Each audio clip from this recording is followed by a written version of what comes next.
Merci d'être Bien. Bon, allez, on va essayer de faire ça. Ouais, c'est bon. Merci et surtout bravo sur la fin pour cette brillante démonstration, ces brillantes explications. Alors les dessins qui sont là vont être pas à la hauteur de ceux que vous nous avez présentés.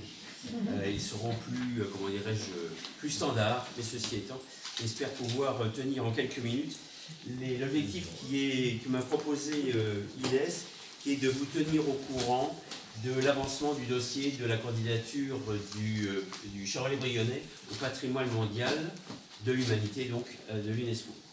Et juste en rappelant que ce projet est porté par le pays Charolais-Brionnais et par l'État français. C'est un élément extrêmement important. Il s'agit, ça fait vraiment le lien et la transition avec ce que nous avons entendu, d'un paysage culturel évolutif de l'élevage bovin. Alors je vais vous expliquer un peu plus dans le détail dans un instant ce dont il s'agit. C'est donc un paysage qui est produit par l'interaction de l'homme, de l'animal, le bovin, et de la nature. Et c'est un paysage qui s'est formé et qui est maintenu depuis le XVIIIe siècle. Donc c'est bien une association entre le terroir, le travail de l'homme et l'animal, la race. Et en l'espèce, c'est ici le berceau de la race charolaise. Qu'est-ce qu'un paysage culturel, évolutif et vivant? Je ne vais pas vous lire la définition de l'UNESCO, vous l'avez sous les yeux. La synthèse de cette définition, c'est qu'un paysage culturel et évolutif vivant va conjuguer les traces, la conservation des traces du passé, va conjuguer la préservation d'éléments patrimoniaux et paysagers avec le développement économique, agricole et touristique du territoire. Donc on se retrouve avec des éléments qui certes sont issus du passé, mais qui vont évoluer. Et il est évident que nos paysages ont évolué depuis le XVIIIe siècle. Nous continuerons de les voir évoluer, à nous de faire en sorte que cette évolution soit maîtrisée, contenue et intelligente. Une candidature au patrimoine mondial de l'humanité repose sur un certain nombre d'étapes. Grâce à M. Nem, la candidature a été lancée en 2012, l'idée a germé en 2012 et préparée dès 2013. Il y a eu un travail préparatoire qui a été fait pour le montage du dossier, une étude de faisabilité. Ensuite, en mars 2018, l'État français a accepté que ce projet et cette idée et cette démarche soient inscrites sur la liste indicative nationale. Nous sommes aujourd'hui, je vous donnerai un détail dans un instant, sur le montage du dossier de candidature. Il y a des étapes qui ont été franchies. Ensuite, l'État le sélectionnera, ce dossier, pour le présenter donc, à l'UNESCO. Les experts de l'UNESCO vont évaluer ce dossier, challenger les porteurs du projet, questionner, nous passer un petit peu, comment dirais-je, au questionnement. Ensuite, l'UNESCO examinera ce dossier en vue de son inscription sur la liste du patrimoine mondial. C'est un processus qui est long, un dossier de cette nature prend entre 10-12 ans. C'est très long, il faut être patient. Pour ce qui concerne le pays charolais-brionnais, la valeur universelle exceptionnelle, je vais vous dire ce dont il s'agit dans un instant, a été validée en avril 2019 suite à une audition qui a eu lieu au ministère de la Culture. Le territoire, je vous donnerai l'illustration dans quelques instants, a été validé, cette étape a été validée en septembre 2020. Nous travaillons actuellement sur le dossier de gestion. Nous travaillons et nous espérons pouvoir le présenter, le terminer en 2022. Fin 2022, début 2023. Ensuite, nous ne maîtriserons plus le calendrier. Nous espérons, nous déposerons notre dossier. Et ensuite, en fonction du plan de charge du Comité national des biens, eh bien, notre dossier sera analysé, il sera challengé, il sera certainement critiqué, ramené avec des questions supplémentaires, et nous aurons à y répondre.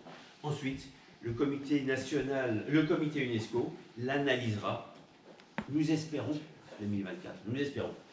Plus court peut-être, pas sûr, un peu plus tardivement peut-être, mais nous ne maîtrisons pas le calendrier.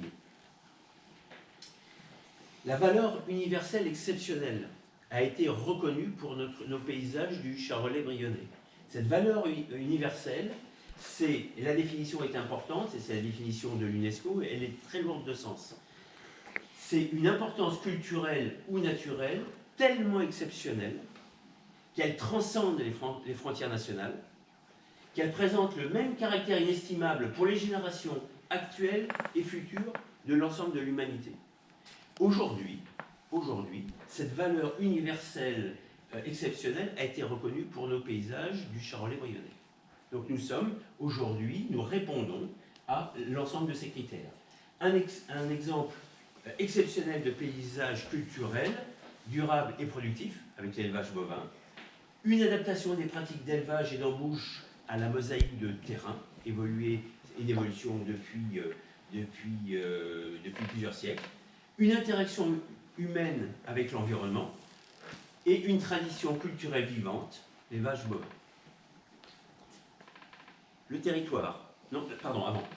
Cette valeur universelle exceptionnelle repose d'une part sur les paysages, mais également sur des objets patrimoniaux, tels que l'architecture rurale, tels que les objets patrimoniaux, donc le patrimoine tangible, et du patrimoine immatériel, c'est-à-dire des pratiques agronomiques et pastorales, des savoir-faire. Et ce qui fait aussi la force de notre territoire, c'est que nous avons une densité paysagère et patrimoniale qui répondent au caractère universel exceptionnel qui font partie de cette valeur universelle qui a été exceptionnelle, reconnue dans le cadre de la démarche. La diapositive suivante définit le périmètre. L'objectif, ce n'est pas de représenter telle une carte IGN très précisément où se trouve le bien. Si je fais je vous montre les éléments caractéristiques de ce territoire. Voici le territoire tel qu'il est. Il a été défini qui regroupe le maximum d'éléments patrimoniaux et des attributs qui font toute la valeur de ce bien exceptionnel et qui se trouve dans cette partie rouge plus foncée. Et nous sommes ici à Changy, et l'essentiel de Changy est inclus dans ce bien. Tout autour de ce bien, il y a une zone tampon qui est définie comme étant une zone dans laquelle les attributs, donc les éléments paysagers et les éléments architecturaux sont d'une moindre densité, existent toujours, mais une moindre densité. Alors qu'ici, nous avons la concentration de tous les éléments qui font la valeur exceptionnelle de nos paysages, qui inclut aussi bien les surfaces en herbe, les prés, que les cours d'eau, que les murets, que les haies, les bocages, etc. Et l'architecture rurale, bien sûr.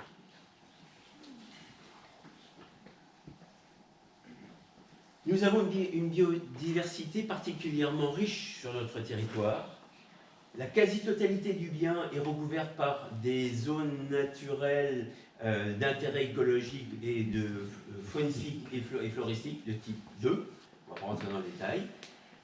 Et ainsi que également des zones de type 1, c'est-à-dire avec une richesse, avec des biens qui sont des particularités particulières tout à fait exceptionnelles, notamment cette partie, nous sommes la haute vallée de l'Arconce, qui ont été inventoriés donc, dans cette zone du bien, avec des espèces et des espèces rares et des milieux rares.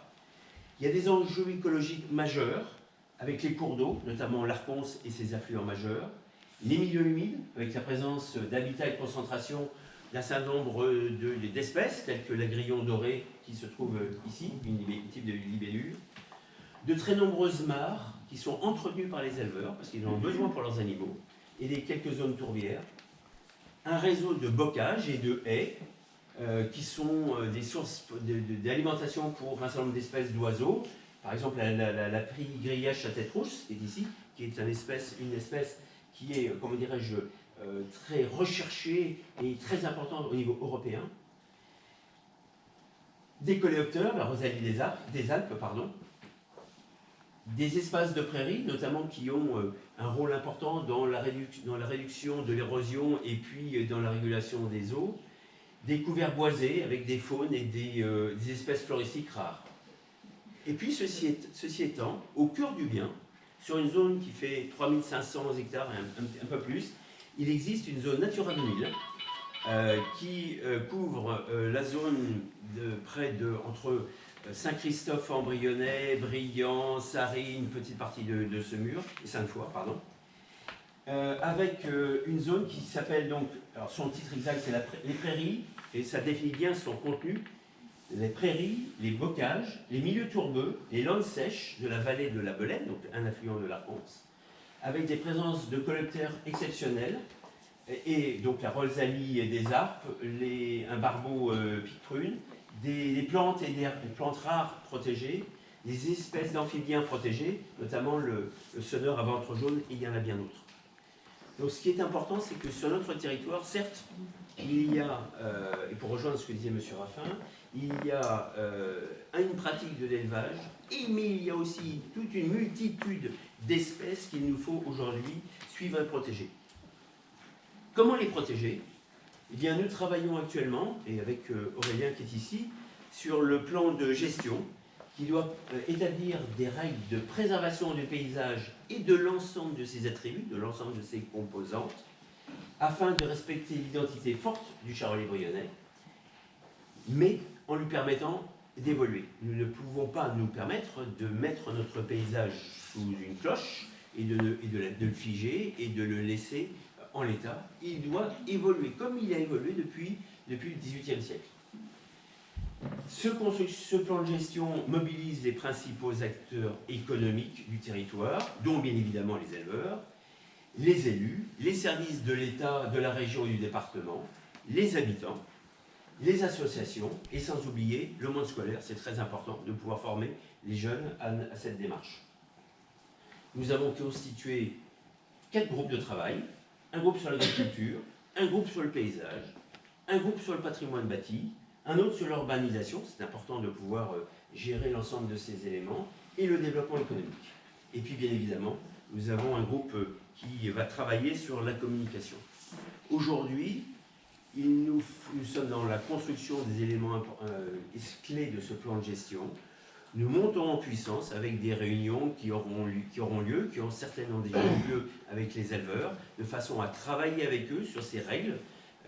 Ce sont des réunions qui ne sont pas toujours très, comment dirais-je, qui sont toujours très constructives, souvent animées, mais bon, c'est passionnant.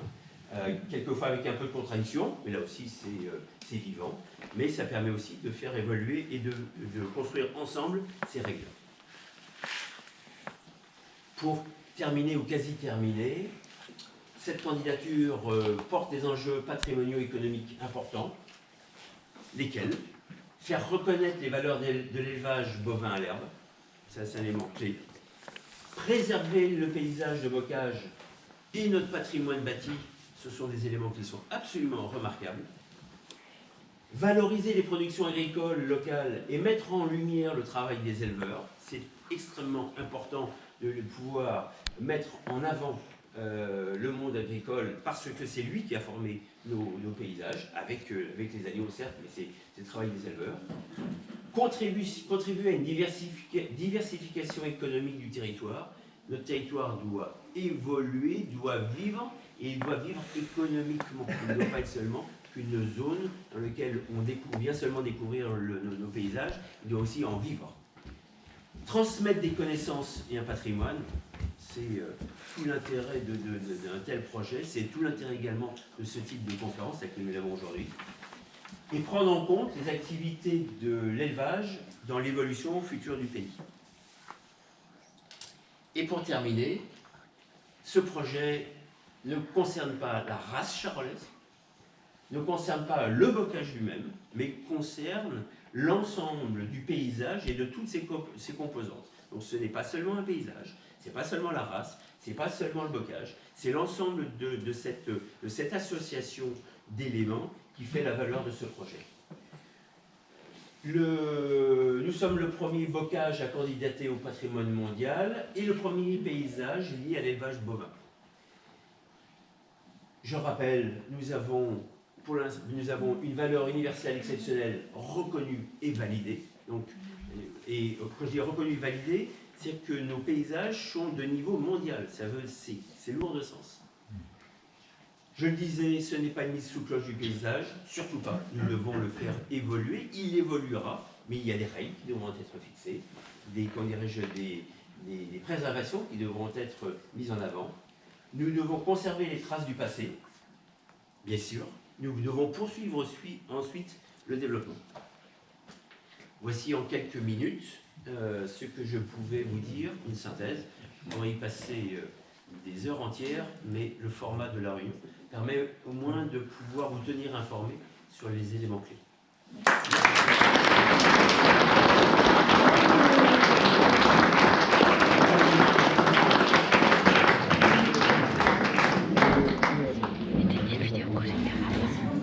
Pour cette présentation qui était très intéressante.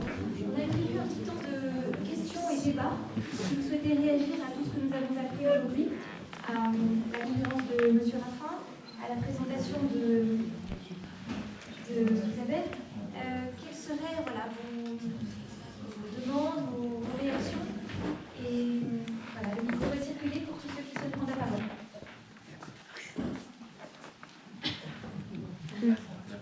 Ah, il faut s'en faire. Merci beaucoup, c'est vraiment passionnant l'un et l'autre, c'est passionnant. Je voulais savoir comment aujourd'hui protéger tous les petits oiseaux, vous m'entendez bien ou pas? Je voulais juste savoir comment protéger tous les petits oiseaux dont on a parlé, toutes ces magnifiques découvertes autour de la vallée de Carpos. Aujourd'hui, est-ce qu'il y a des enjeux de protection? Enfin, comment faire pour protéger tout ce patrimoine aujourd'hui?